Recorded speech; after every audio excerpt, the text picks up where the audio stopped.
Voy a grabar así le queda a los otros chicos. Este, Esperá, vamos a ir buscando poliarquía.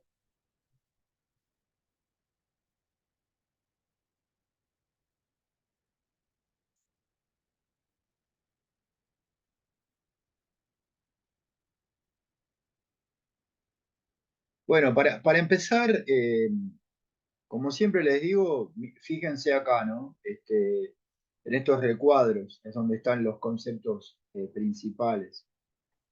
Este es muy importante. El concepto de poliarquía es la manera más simple y que mejor describe a las sociedades democráticas realmente existentes. Eso muchas veces lo han preguntado. Así, viste, así de una. Pueden leerlo, ¿no? ¿Pueden leerlo conmigo? Sí, Sí, profe. ¿Qué es la poliarquía?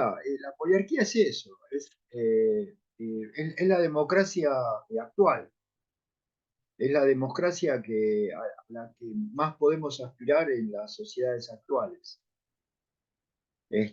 No se puede implementar en las sociedades actuales la democracia griega, que era perfecta, en donde todos los ciudadanos podían participar de la redacción de las leyes, en donde todos los ciudadanos podían como formar parte del poder en algún momento de su vida.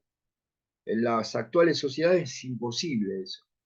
Son sociedades como las de ustedes de 200 millones de habitantes. ¿Cómo hacer para que todas las personas en algún momento estén un poco en el poder, aunque sea 5 minutos de su vida, que sean senador o diputado?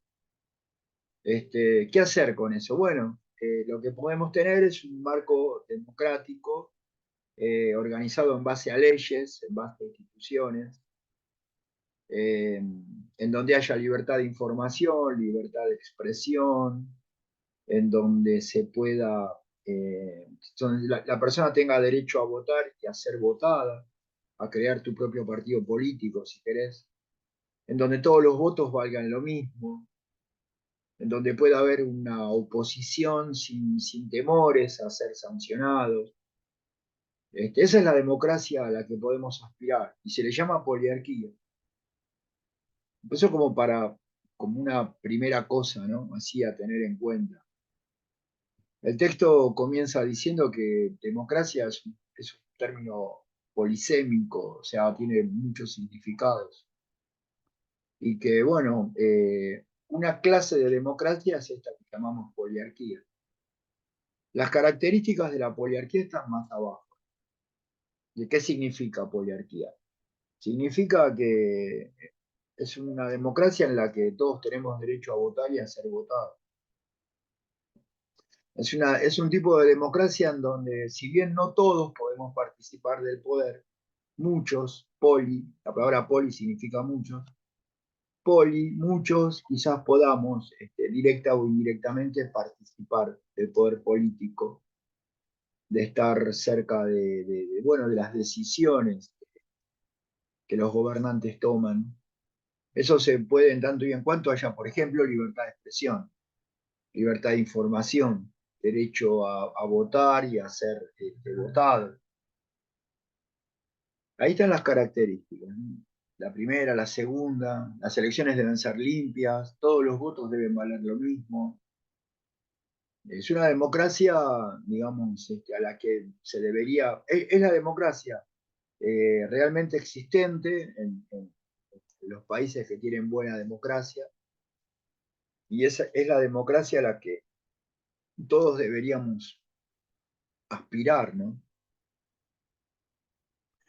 Los funcionarios públicos electos no pueden ser condicionados por personas sin representación popular electoral. Eso significa que un pastor no puede acosar al presidente desde la nación, porque el pastor evangélico no fue elegido para gobernar, el presidente sí, fue elegido por las personas. Entonces, no puede un pastor, un sacerdote, un militar, un sindicalista acosar al presidente, porque no han sido elegidos para gobernar ellos. Han sido elegidos dentro de sus instituciones para, bueno, en el caso de los militares, garantizar la defensa del país, en el caso de los sacerdotes o de los pastores, para estar en contacto con sus fieles, pero no para participar del gobierno, no para participar de la cosa política. Las buenas democracias, las democracias más o menos desarrolladas, que también se llaman democracias representativas, tienen estas características. A nosotros nos parece, sobre todo a los argentinos, nos parece complicado esto porque, bueno, muchas veces en los ciclos democráticos nuestros estas características no han estado presentes. Hemos visto cómo presidentes de la altura de Alfonsín, por ejemplo, han sido acosados por los militares, por la iglesia, por los sindicatos, por los empresarios, y prácticamente no se los dejó gobernar. A él, a un presidente que fue elegido por más del 50% de los votos por la población. Deben existir alternativas frente al gobierno, debe haber oposición. Si no hay oposición, no hay poliarquía. Si no hay oposición, no hay democracia. La poliarquía, la existencia de la libertad de expresión y variedad de información, eso lo hemos hablado muchas veces. Para que exista una poliarquía debe haber partidos diferentes, con iguales posibilidades de llegar al poder, que a su vez representen programas o ideas distintas. Al sistema democrático le conviene eso, que haya partidos con posibilidades de llegar al poder, ¿no? Lo que Simone llama la élite política. Y ahí, bueno, con dos partidos que tengan programas, ideas bien diferentes, la poliarquía, la democracia consigue que esos partidos vayan como rotando en el poder. La teoría es que al sistema le hace bien.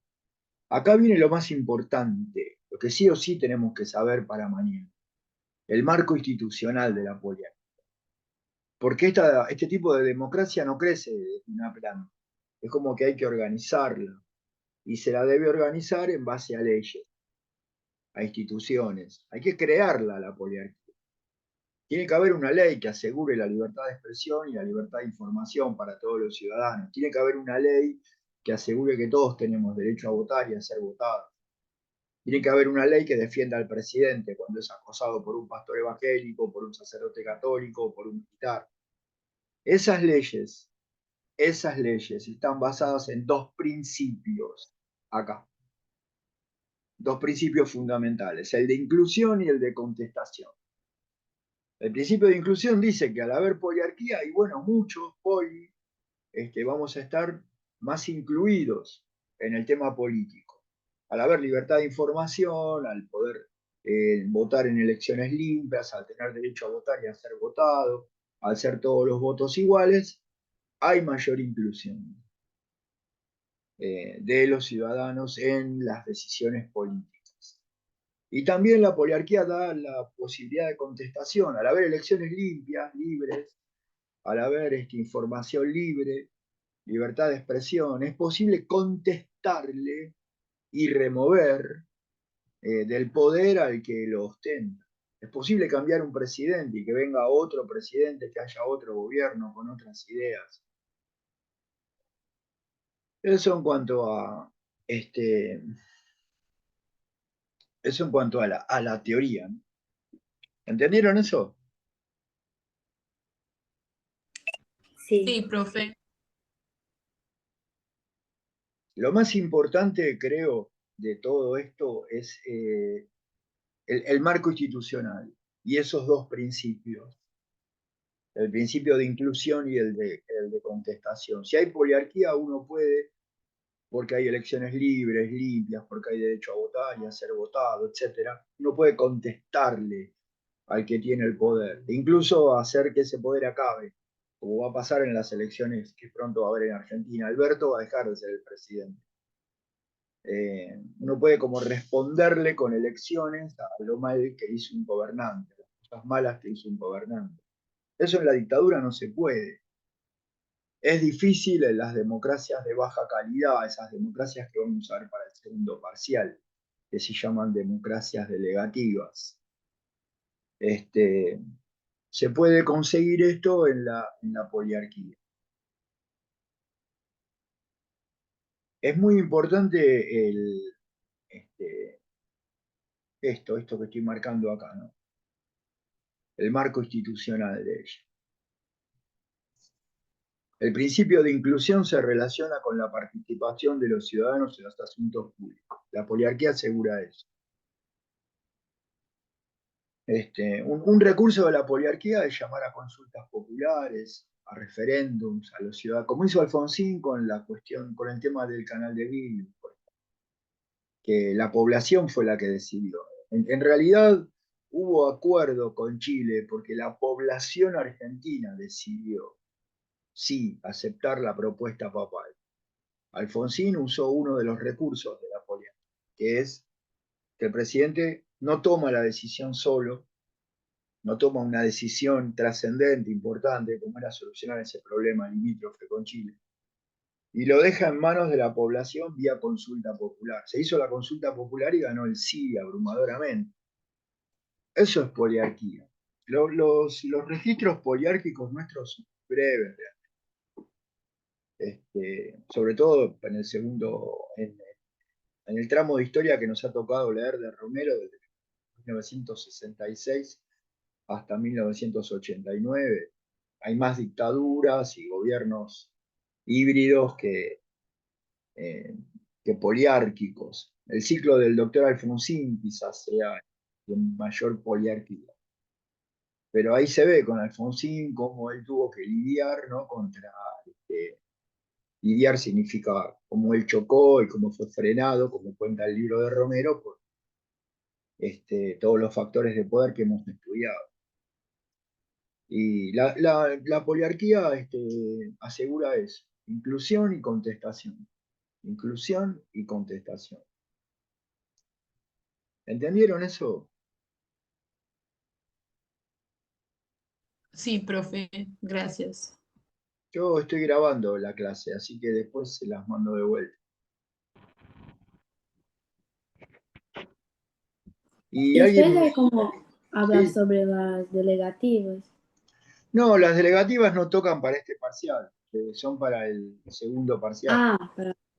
Sí, gracias. Este, hay una tutoría donde se habló de populismo. En un foro contestaron alguna pregunta sobre populismo. Por las dudas, yo creo que el tema algo hablamos en clase, por ahí en el cuaderno tienen algo anotado. Por las dudas, denle una leída antes de mañana a populismo. Es el texto de la profe Petrino, Laura Petrino. Vamos a mirarlo un poco, las características principales del populismo. Las cinco características principales. ¿Alguno me quiere hacer alguna pregunta? Ahora voy a contestar eso de Perón que me preguntaron, del tercer gobierno de Perón. Les pido que lean la definición del liderazgo populista. Acá. Yo Eso, no recuerdo cómo fue la economía del tercer gobierno de Perón. Después de cómo hablar de eso. bueno, Porque ahora, en una cuestión preguntó eso y no entendí muy bien. bueno, ahora hablamos de eso. Les pido que lean un poquito el populismo también para mañana. Los cinco elementos para definir el liderazgo populista. Se presenta enfrentado a los intereses tradicionales de la política y efectivamente no lo está. El líder populista aparece como enfrentado a los intereses tradicionales de la política. Actualmente tenemos un candidato en las elecciones que habla siempre mal, mal, mal de los políticos. Se presenta como algo distinto a los políticos. También usó esa estrategia Menem en campaña electoral, presentarse como algo distinto a los políticos, cuando en realidad no lo está. Es decir, en el fondo, cuando este tipo de populista gana las elecciones, no cambia nada. En el fondo, la política sigue como estuvo hasta cuando él asumió como presidente. El líder populista y sus acciones siempre son presentadas por él mismo como si fueran producto de decisiones de la mayoría. Eso es típico del populista. hago tal cosa. ¿Pero por qué hizo tal cosa, presidente? Porque la mayoría quiere que yo haga esto.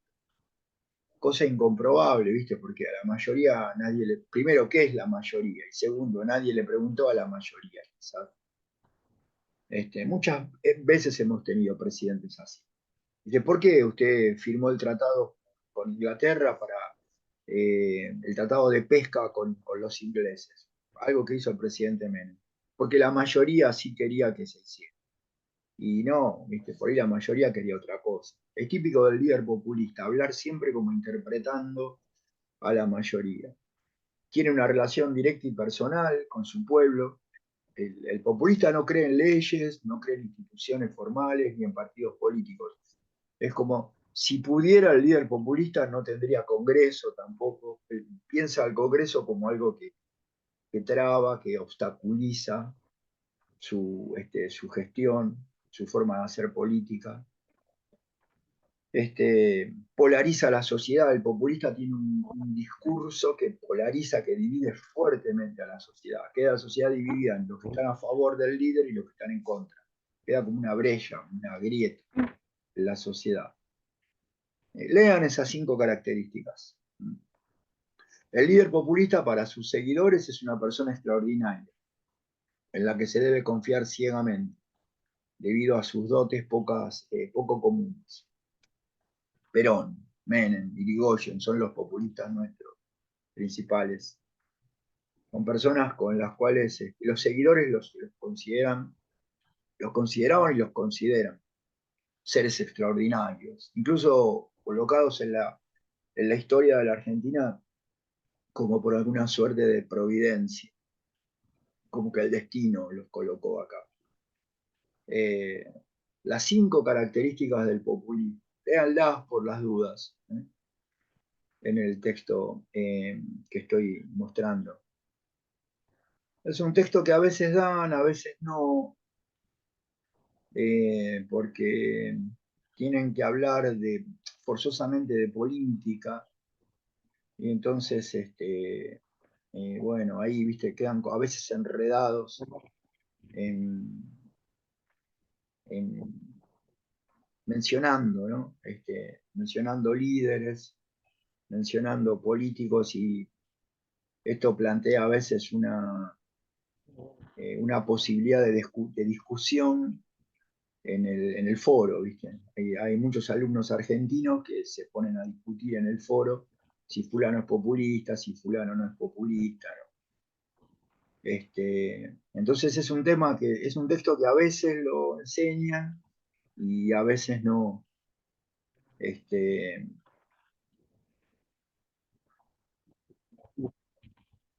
Ahí tienen 2 casos paradigmáticos del populismo, Irigoyen y Perón, y al final habla de Menem, que es un gobierno que todavía no vimos, pero bueno, son conductores carismáticos porque tenían ese tipo de relación con las personas, ¿no? Con sus seguidores. Gran fidelidad y bueno, gran fidelidad al líder, y, y el tema de que los seguidores los consideraban como seres extraordinarios, ¿no?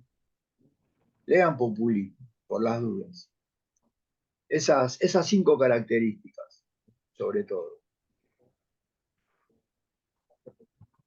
Ahora contesto lo del peronismo.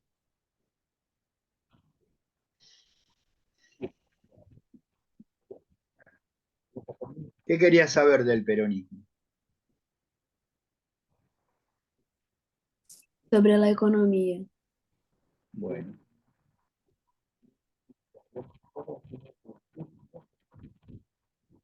espera que me voy de acá.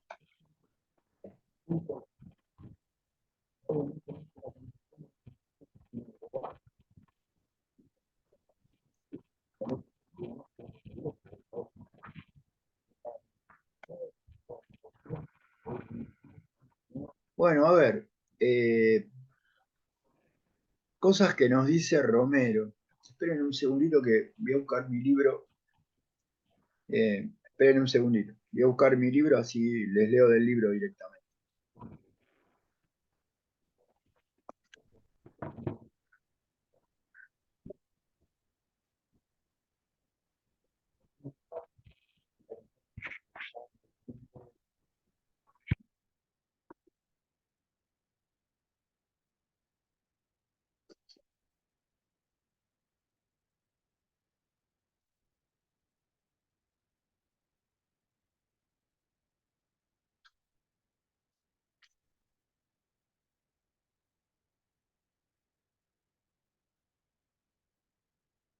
A ver, de las teorías que tenemos, ¿no? Respecto de cómo era el Estado, lo primero que tenemos que saber que esa economía, si la podemos relacionar con algún tipo de los estados que estudiamos en el texto del profe García, la podríamos sí relacionar con estado de bienestar. Ese es un dato importante. No, nunca podríamos decir que la economía en el tercer gobierno de Perón fue neoliberal o liberal, fue estado de bienestar. Básicamente trató como de seguir los lineamientos de lo que el peronismo histórico siempre hizo, lograr un acuerdo entre empresarios y sindicatos, control de precios, control del precio de las tarifas, congelar el precio de las tarifas, congelar el precio de la luz, del gas, de los transportes, del teléfono, de todo lo que son servicios. Les recuerdo que todas esas empresas eran del Estado argentino. No existía algo llamado Metrogas, o algo llamado Claro, o algo llamado Movistar. Existía Empresa Nacional de Telecomunicaciones y todos los teléfonos eran del Estado. Entonces el Estado fijaba las tarifas y en ese sentido el plan este del que estamos hablando, llamado Programa de Reconstrucción y Liberación Nacional, congeló el precio de tales servicios. Congeló el precio de los servicios y congeló precios en general de todas las mercancías habidas y por haber. Congeló el precio del pan, del azúcar, de la harina, de los autos, de todo. Fuerte control de precios. Congelamiento de tarifas y congelamiento de precios. Aumento módico de salario. Un 25% de aumento para los trabajadores.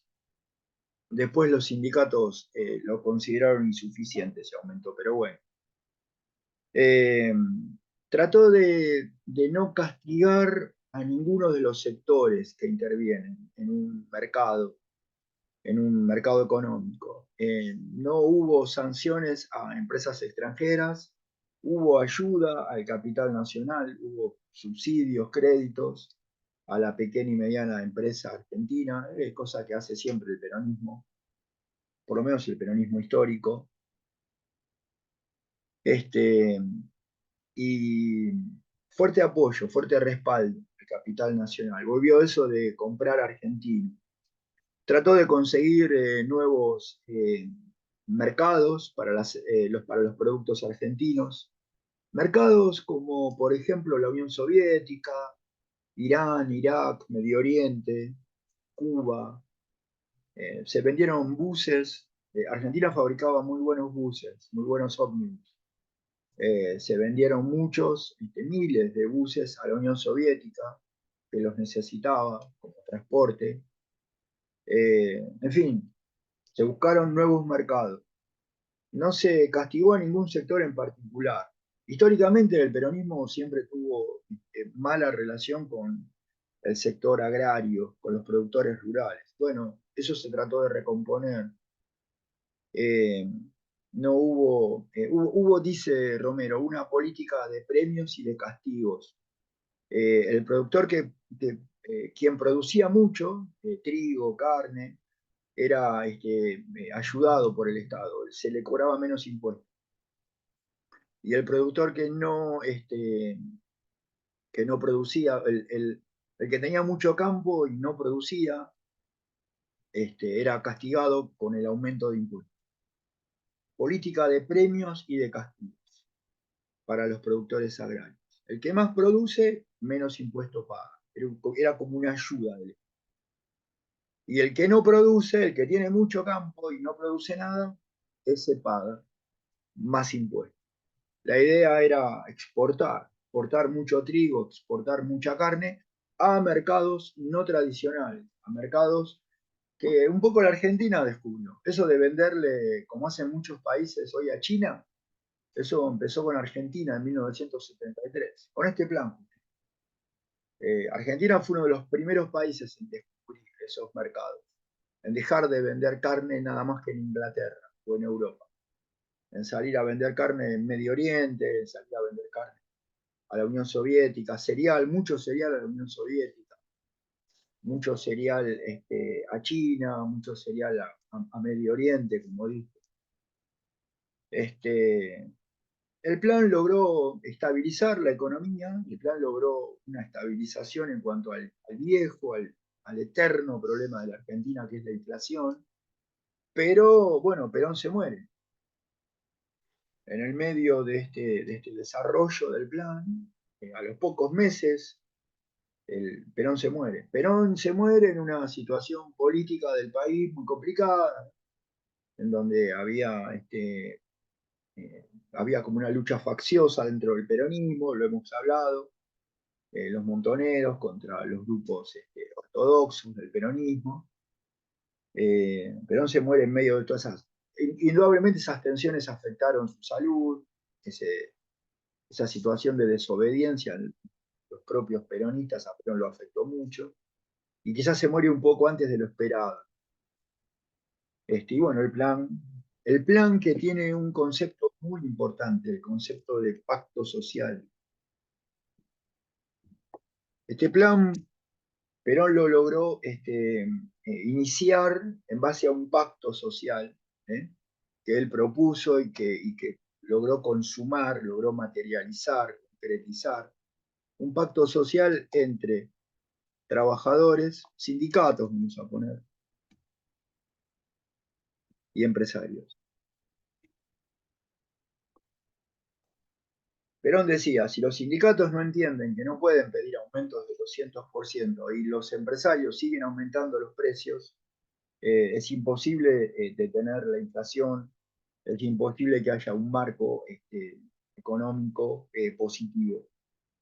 Así que es necesario, decía Perón, un pacto social, un pacto entre sindicatos y empresarios principalmente. Los empresarios se comprometen a no aumentar los precios, porque el Estado no les está aumentando, las empresas del Estado no aumentan el precio de sus servicios, no aumenta la luz, no aumenta el gas, no aumenta todo lo necesario para producir. Entonces al empresario se le pide que no aumenten por demás los precios. Y a los sindicatos que se contenten con ese 25% que los empresarios se comprometen a dar en un momento, sin tocar el precio de lo que están elaborando. Pacto social, ese concepto es fundamental. Pacto social que acaba con la muerte de Perón, pacto social que se deshace, vuela por el aire, cuando asume, ni bien asume Isabel Perón. Isabel Perón no, es un tipo de pacto en el que tiene que ser convocado por una figura política, alguien con mucha autoridad política, alguien a quien se lo respete mucho. Y bueno, la figura de Isabel Perón no causaba precisamente eso. Los sindicatos pedían el 200% de aumento, los empresarios le daban el 200%, pero aumentaban el 300% las mercancías. Un poco lo que está pasando ahora, ¿no? Aumentó todo casi el 50% de la semana pasada.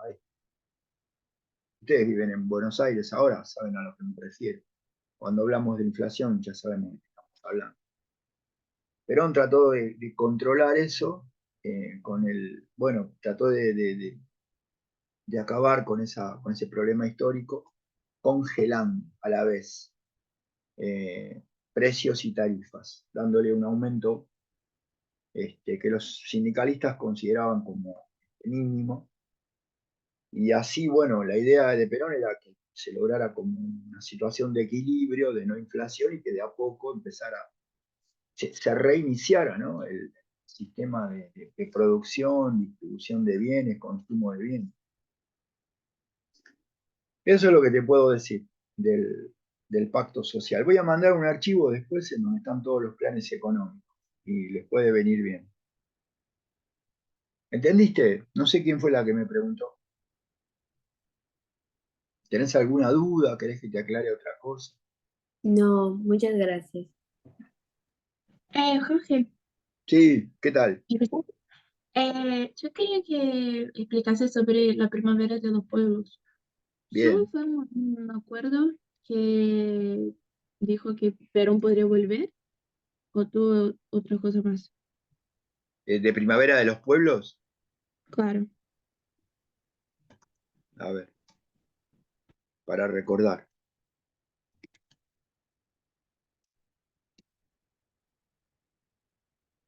Primavera de los Pueblos es un contexto así llamado por el autor del libro, por Romero. Es un contexto mundial, no hay que olvidar eso. Un contexto mundial. Un tiempo ocurrido entre aproximadamente 1967 y 1970. Un tiempo mundial en donde en muchos países del mundo ocurrieron episodios parecidos, similares a nuestro Cordobazo. Fueron 3 años de mucha convulsión social, de mucha agitación social en todo el mundo, con marchas de distintas poblaciones, con movilizaciones de distintos pueblos en diferentes partes del mundo reclamando sus derechos, cosas que cada uno de ellos consideraba necesario.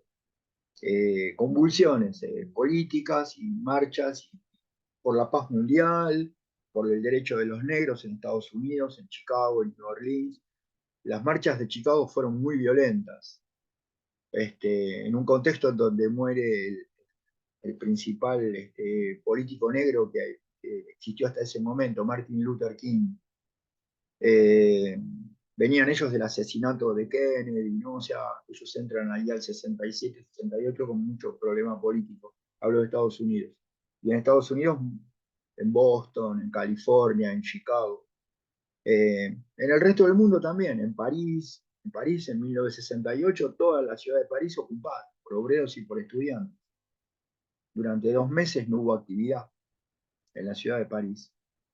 En París, en Praga, en Hungría, en Checoslovaquia, por diferentes razones. En México, en el Distrito Federal, por diferentes razones. En todas esas partes y en muchas más hubo movilizaciones parecidas a nuestro Cordobazo. Y a ese contexto, en donde ocurrió el Cordobazo, Romero lo llama la primavera de los pueblos. A ese contexto, a ese tiempo histórico que abarca entre 1967 y 1970.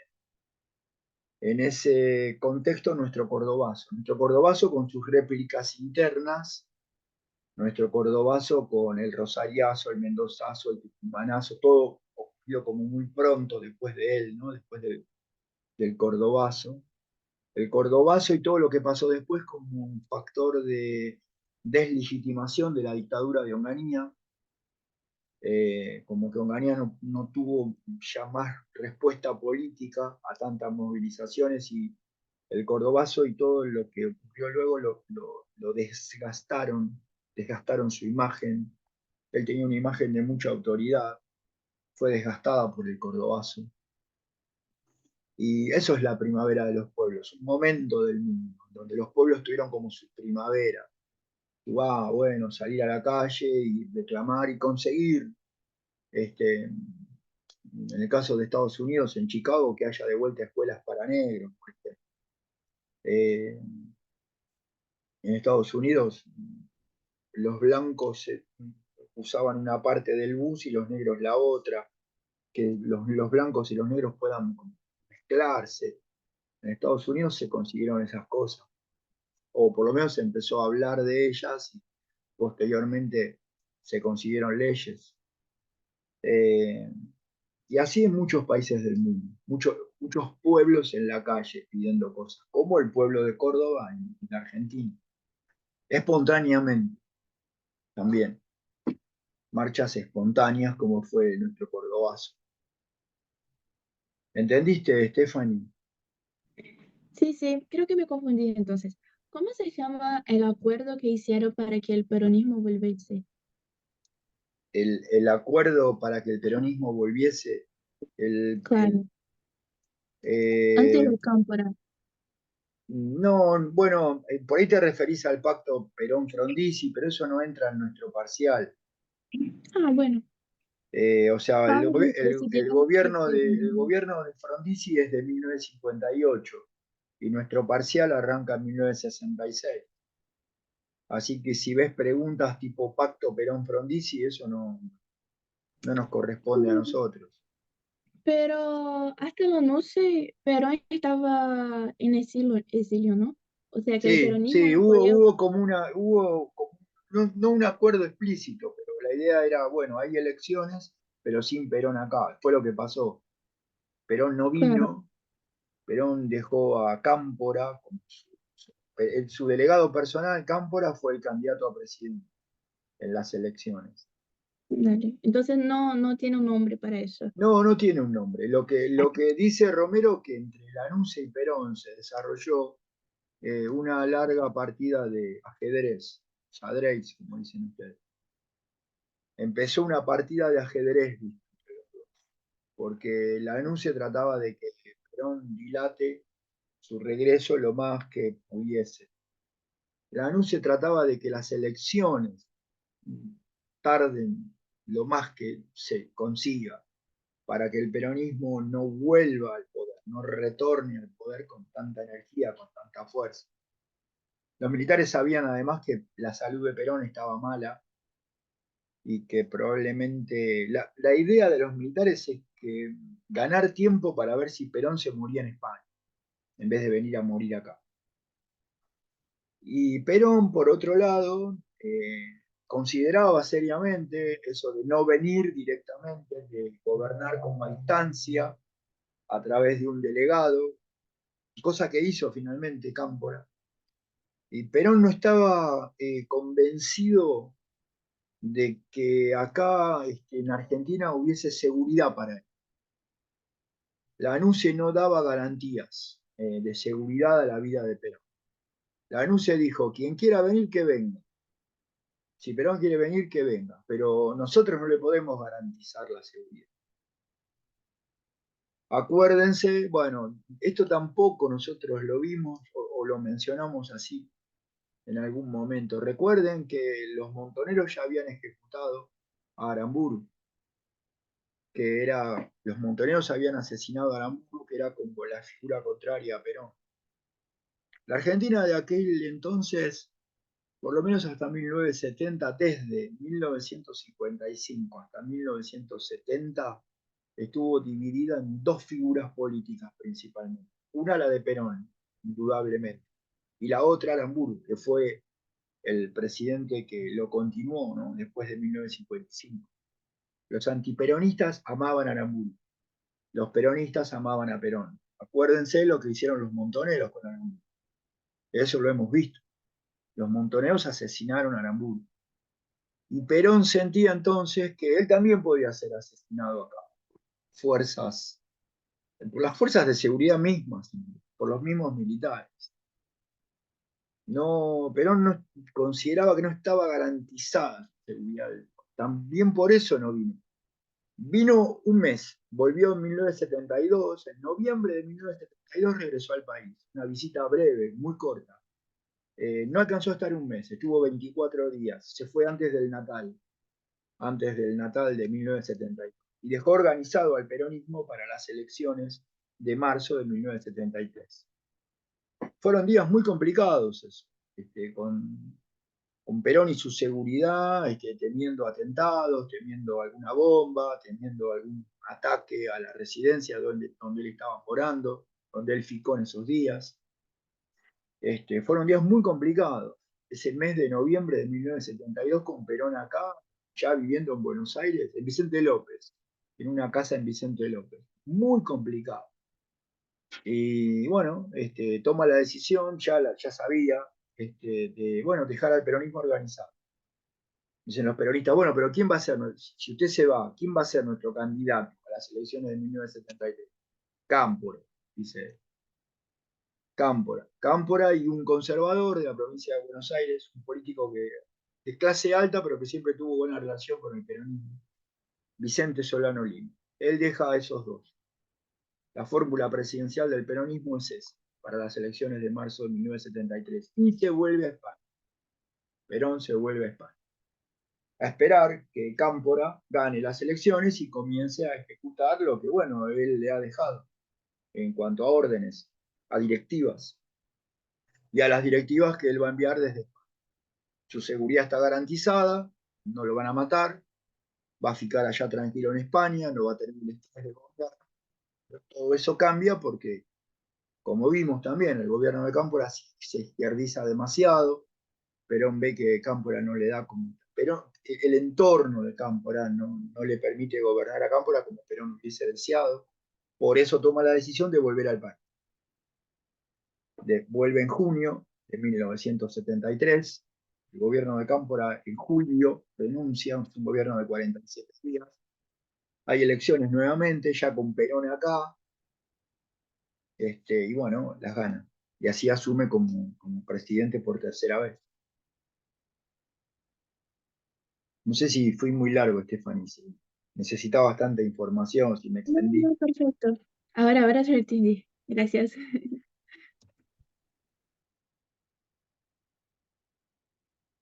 Los planes económicos son importantes. El plan económico que deberían leer como algo para mañana, el plan económico de Krieger Bacena, el ministro de Onganía, el, el programa de reconstrucción y liberación nacional, el plan económico del tercer gobierno de Perón. Se llamó así, programa de reconstrucción y liberación nacional.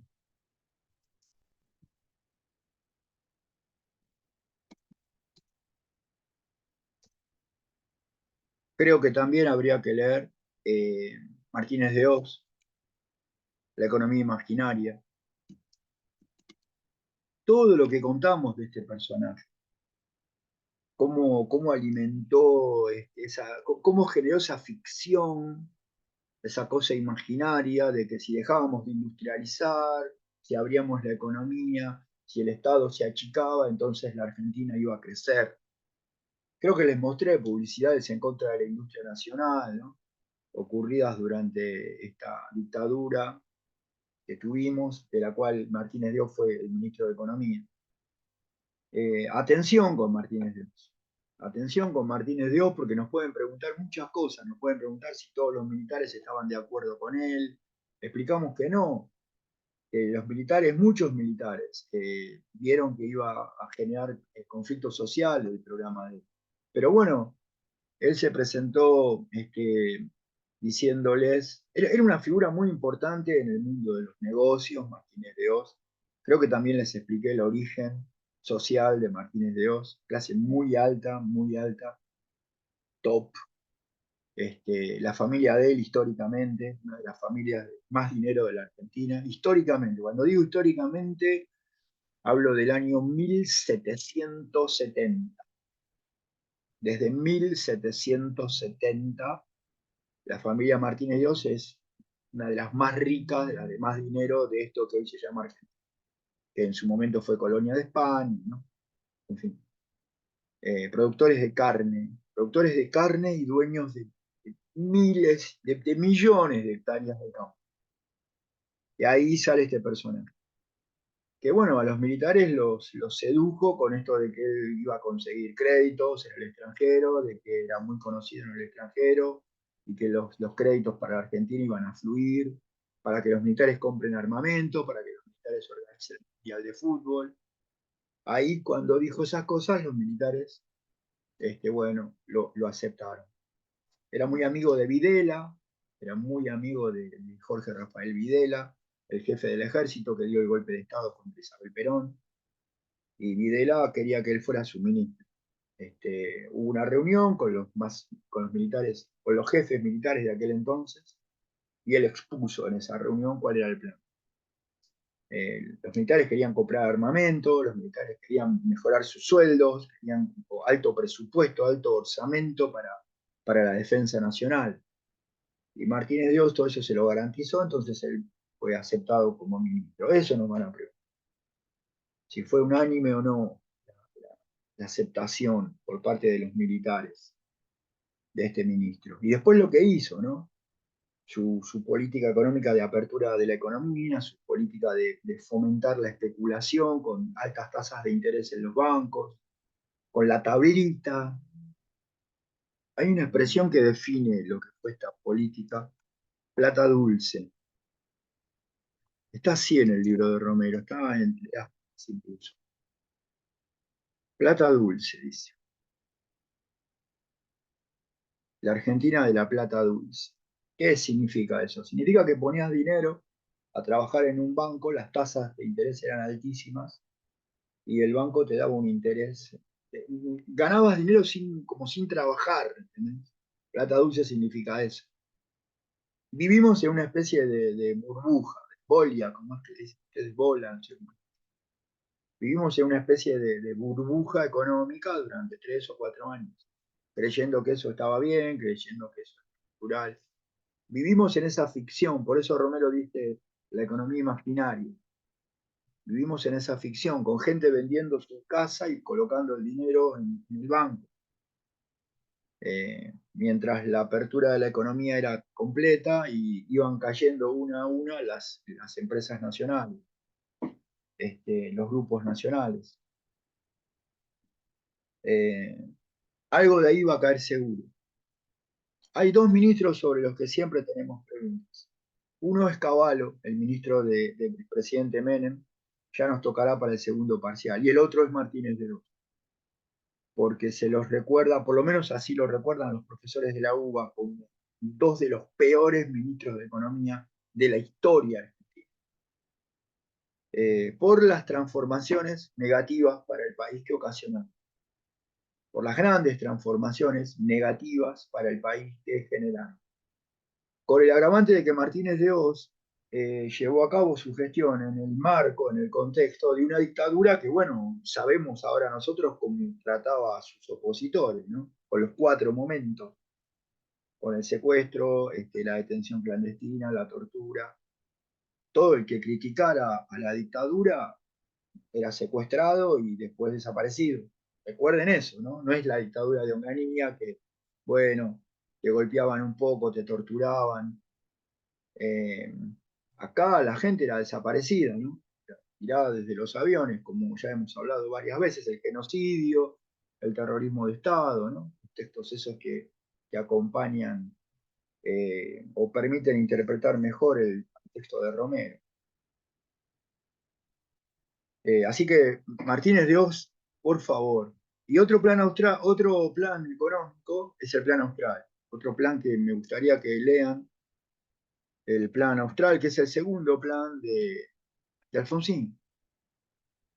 Yo creo que este es un eje importante de parcial para mañana. Es un eje económico, es una columna, una base económica que de acuerdo al recorte que ellos hicieron del conteudo, me parece que va a estar presente en muchas preguntas de mañana, sobre todo Martínez de Oz, en especial Martínez de Oz. Creo que es una parte del libro de Romero que no deberíamos dejar de leer, de estudiarla bien. Eso de que si tuvo aceptación unánime o no, bien cómo fue todo eso, las medidas, ¿no? ¿A qué llama Romero la economía imaginaria? El plan austral, bueno, fue el plan de todos, el plan que intentó otra vez controlar a la inflación. Se congeló todo, se congeló el precio de los servicios, se congelaron los precios en general de todas las mercancías y también los salarios para detener la inflación. Duró cerca de 2 años y medio, volvió la puja distributiva, a medida de que la figura del presidente se fue desgastando, a medida de que la figura del presidente se fue desgastando políticamente hablando, por sus problemas con la iglesia, los militares, los sindicatos, bueno, todo lo que sabemos. Fue perdiendo autoridad. En cada combate de esos que tuvo, le fue quedando como mejor imagen. Se fue dañando su imagen.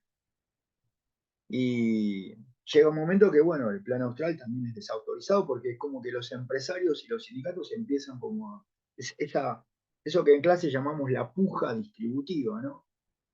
Los sindicatos piden más, los empresarios aceptan dar más, pero enseguida aumentan los precios de las cosas que elaboran. Eso volvió. También fue otra ficción que vivió la Argentina. Se trató de empezar como de nuevo, por eso se cambió la denominación de la moneda. El peso argentino pasó a llamarse austral, como bueno, muchachos, vamos a empezar de nuevo. Control del gasto público, que después no se pudo cumplir, enviarle menos dinero a las provincias para empezar a pagar la deuda externa, cosa que no se pudo cumplir, en fin. Plan austral, por favor. Creo que son 4 políticas económicas. Krieger Bacena, el ministro de Onganía y sus afectados por la política económica y sus beneficiados, muy pocos. La política económica de Krieger Bacena fue una de las que generó el Cordobazo, fue una de las que generó esa serie de estallidos que hubo en muchas provincias a partir del Cordobazo. Su ministro que asume en 1966 y en 1969 el país se prende fuego con una política económica con los salarios congelados, ¿no? Principalmente. En cierto sentido fue bastante parecida a la de Martínez de Oz, aunque el Estado intervino mucho más que la de Martínez de Oz. Fueron beneficiadas en la época de Krieger Bacena las grandes empresas internacionales, extranjeras o nacionales. Las grandes empresas sobre todo las extranjeras, que venían aquí a producir, por ejemplo, autos, y a las que les convenía el salario congelado. Producían el auto en Argentina con muy buena mano de obra, muy buena tecnología, teniendo en cuenta la época, y ese auto era vendido en Brasil, en Uruguay, en países de América Latina.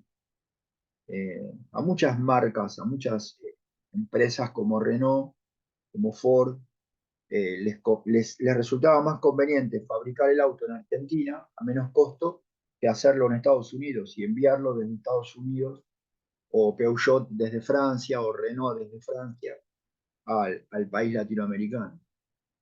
El costo de producción era mucho menor. Y bueno, esas empresas trabajaron con salarios congelados durante el gobierno de Pierre Bacén. Son empresas a las que no les interesa el mercado interno. No le importa si el argentino puede comprar auto o no. No viven del, del mercado argentino. Viven del mercado americano, grosso modo. Y exportaban autos hasta México. Así que fueron las grandes beneficiadas por ese proyecto económico. Hagan foco en esos 4 programas económicos. Segura. Por supuesto puede haber alguna pregunta del doctor Greenspoon, primer plan de Alfonsín, puede haber alguna pregunta del plan Primavera, tercer y fracaso total del gobierno de Alfonsín, pero estos 4 no se nos pueden escapar. Estos 4 los tenemos que... Puede haber alguna pregunta de lo que hizo Levingston con la economía, cómo intentó argentinizar un poco más la economía, pero tenemos que hacer mucho foco en estos 4, en especial Martínez de Oz. Martínez de Oz fue el ministro de Economía de lo que los profesores de la UBA consideran el peor gobierno de la historia de Argentina, que es el del proceso de reorganización nacional, el gobierno del capítulo 7, Videla, Viola, Galtieri, Mignone, 4 peores presidentes de la historia de la Argentina, según toda la sociología, toda la historia UBA. Muchos peores que Isabel Perón, muchos peores que de la Rúa, muchos peores bueno, se juntan muchas cosas, la crisis económica que generaron, la guerra insensata contra los ingleses, el país perdió, y por supuesto los 30.000 desaparecidos. Es el gobierno más cruel de toda la historia argentina. Un gobierno que causó genocidio, como dice Javier Hermo. Así que de su ministro de Economía, que encima fue el peor también de la historia argentina, seguro nos van a preguntar algo. Es algo que yo estudiaría de acá a mañana. Hicimos foco, dijimos en las clases que Martínez de Oz era importante. ¿Algo que me quieran preguntar?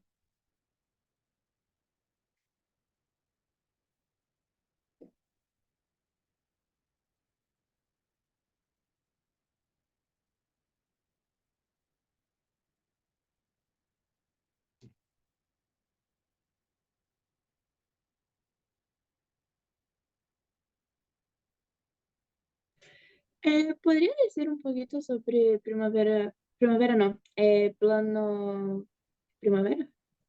Creo que es ese. Sí, bueno, es el tercer plan, el tercer y último plan que lleva a cabo Alfonsín. No hay mucha cosa, ¿no? No, no hay muchas cosas, porque básicamente, a ver, es un plan que intenta hacer lo mismo que Alfonsín hizo en el plan austral. La diferencia es que en el plan austral todavía hubo respaldo de la industria, hubo respaldo al plan por parte de empresarios que aceptaron congelar los precios a cambio de cosas de Alfonsín, de cosas que el gobierno de Alfonsín después les consiguió. Eh, pero bueno, la diferencia es que este plan primavera y las medidas que son muy parecidas al plan austral no tuvieron el respaldo de nadie. El Fondo Monetario Internacional no lo aceptó, el Banco Mundial tampoco. Los bancos extranjeros con los cuales Argentina tenía gran deuda tampoco lo aceptaron. No lo aceptaron los empresarios y lo criticaron los sindicales. Es un plan que nació muerto y que como tal, sin ninguna posibilidad, digamos, este, de generar algo positivo, bueno, acaba en una hiperinflación, ¿no? Ese es el dato que tenemos que saber. El plan acaba en una hiperinflación, acaba en un nivel del 3000% de hiperinflación, con los precios que son permanentemente modificados, cambiados. Bueno, gracias, Jorge. No, de nada. Maisa, ¿algo que me quieras preguntar? No, yo estaba más en duda de la economía, que yo estaba haciendo unas cuestiones de cayó eso. Bueno, bueno, Gracias. ahora en un ratito subo, copio esto y subo el video, así lo pueden escuchar y ver de nuevo. ¿Está? Cualquier cosa que necesiten me escriben. Lean los planes económicos, lean bien tipos de Estado, el texto de García. Espera Muchas que, gracias, Jorge. espera que voy Dale, a... gracias, Jorge. Espérame un toque, un segundito. Un segundito. Voy a poner acá, voy a escribir acá. Un segundito. Eh, el Estado, el texto de Talavera, la definición de Weber, por favor. Los tipos de Estado, los tipos de Estado, el texto del profe García, el Estado de bienestar, el Estado neoliberal. Eso es importante. ¿Sí? Régimen político, el texto de Max Pose. ¿Qué es un régimen político? ¿Cuántos tipos de regímenes hay? A veces cambia el gobierno y a veces cambia el régimen, a veces cambian las dos cosas. ¿Es lo mismo régimen que gobierno? No, no es lo mismo. Gobierno es una cosa, es el presidente, los ministros. Régimen es si hay democracia, si hay dictadura. ¿Tá? Una cosa es Lula, el gobierno, y otra cosa es el régimen que hay en Brasil, democracia. Puede cambiar el presidente, por ahí Lula pierde elecciones más adelante y el régimen seguir. A veces, cuando hay golpes de Estado, cambia el gobierno y también cambia el régimen. Eso tenemos que saber del texto de Pose. Es muy importante. Por supuesto, también es importante poliarquía, el que vimos hoy, ¿no? Y golpe de Estado y dictadura. Pero estos tres textos, el Estado, tipos de Estado García y régimen político Marx Pose. Ah, el texto de instituciones también, ¿no? El texto de Januzzi. Es un texto no tan complicado. La función de las instituciones, el papel de las instituciones, de las leyes, de las normas, de los códigos, cómo necesita una sociedad de instituciones para que su vida cotidiana sea más predecible, previsible, cómo la lucha por el poder político es la lucha por las leyes, lucha por las... Puede decir alguien que tiene poder político porque está en condiciones de imponer instituciones, leyes, códigos, normas. Los tipos de instituciones, las formales, las informales, cómo coexisten. Léanlo, por favor, eso. Estas 4 cosas del texto de Pedrosa, si bien digo, no se nos pueden escapar, además de terrorismo de Estado inclusive. ¿Alguna pregunta de acá, de estos textos?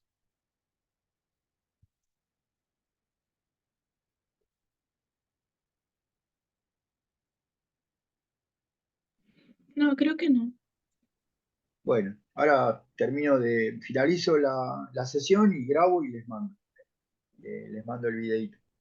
Que tengan mucha suerte mañana y cualquier cosa me escriben, a cualquier hora me escriben. Yo ya desde la mañana estoy activo, así que, como les dije ayer, si tienen alguna duda, algo, si quieren hacer alguna pregunta, escríbanme, no hay problema.